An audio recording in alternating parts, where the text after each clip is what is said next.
তো সমস্যা কি? সমস্যাটা করলো কেন? আমার চাষাই আছে, সে একটা সম্মানিত মানুষ। আমার স্বাস্থ্য ভাই আইছে, তুই এগো সামনে যে কথাগুলো কইছো চালো ভালো কথা ক্রিকেটে কইছো। আমি কেন কথা বলছি না বলছি সেটা আমি পরে বলতেছি, আগে তুমি আমারে বলো। আমারে না জিজ্ঞেস কইরা তাদেরকে তুমি ঘরের মধ্যে আনছো কেন? হ্যাঁ, আবার কি বলতেছো? তোমার ওই চাচাতো ভাইয়ের সাথে আমার ছোট বোনের বিয়ে দিবা? তোমার চাচাতো ভাই কি ভালো?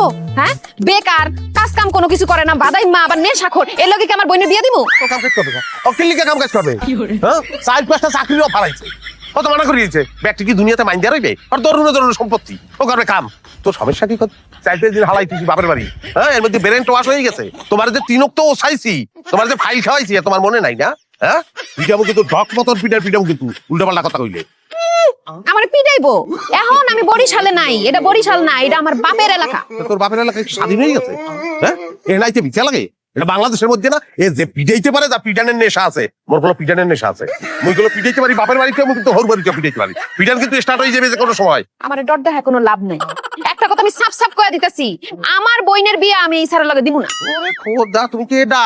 হ্যাঁ, তুমি গার্জিয়ান? তুমি কেডা? তোর বেল আছে? তোর বেল বাপের বাড়িও নাই, তোর বেল হোর বাড়িও নাই, তোর কোনো জায়গায় বেল নাই। এনে গার্জিয়ান হলে তোর বাপে আছে, মা আছে, হেরাও বড় গার্জিয়ান না। গার্জিয়ান মুই হাগো মাইয়ার জামাই, মুই যেটা কব এটাই হইবে। বেলা আছে না, এটা আমি তোমারে দেখামুনি। আব্বা আহুক বাড়িতে, তারপর দেখাম। আহ তোর বাপে আহ, কি বড় বুদ্ধি কথা কইবে? এখন তোর একটা কথা আমি কিন্তু ঠান্ডা মাথা কইতেছি, এই বিবাহে তুই যদি কোনো ধরনের বাধা সৃষ্টি করার চেষ্টা করো, চুপ করিয়ে তালাকটা দিয়া আসছে তো চলে যাবো আমি। তাই থাকবে যা।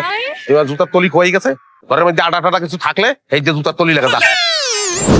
জামাই আসে নাই? আরে কি কইতে আছেন আব্বা, এটা কোনো কথা? হ্যাঁ, জামাই আইবে না? জামাই না ইয়া, জামাই চাচা তো ভাই খালু, এই যে পাঠাই কোনো লাভ আছে? আর হ্যাঁ, পাঠাইলেও হ্যাঁ আইবে। আমি তো এখন লই আইছি, আপনার উপকারের কথা চিন্তা করতে। আমার উপকার? তুমি কি উপকার পাবো বলো তো? আব্বা এখন কথা বললে তো আপনি মাইন্ড করবেন?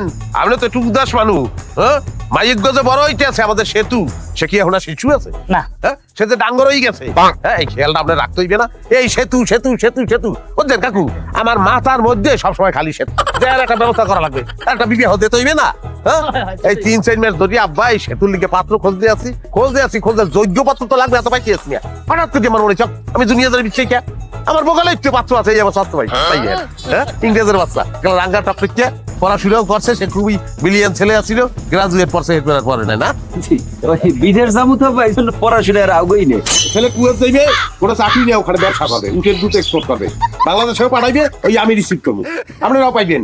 এক গেলে সুটের দুধ এত কি দাম, বললে শেষ করতে পারবো না। তাহলে আম্মা এই যে ফালতু বছর যে লাভ নাই, এখনো বিয়ে শাদী করবে না বলছে, আর পরে করবো সোপাই দাঁত হালাই দিব। আমি লই আইছি তোর দিয়ে, সন্ধ্যার পরে কাজী বললাম, হ্যাঁ কি আজকে তাহলে বিয়ে শাদী হয়ে গেল, কেন প্যান মেরে আমরা রওনা দিলাম। ইনশাআল্লাহ ইনশাআল্লাহ ইনশাআল্লাহ ইনশাআল্লাহ।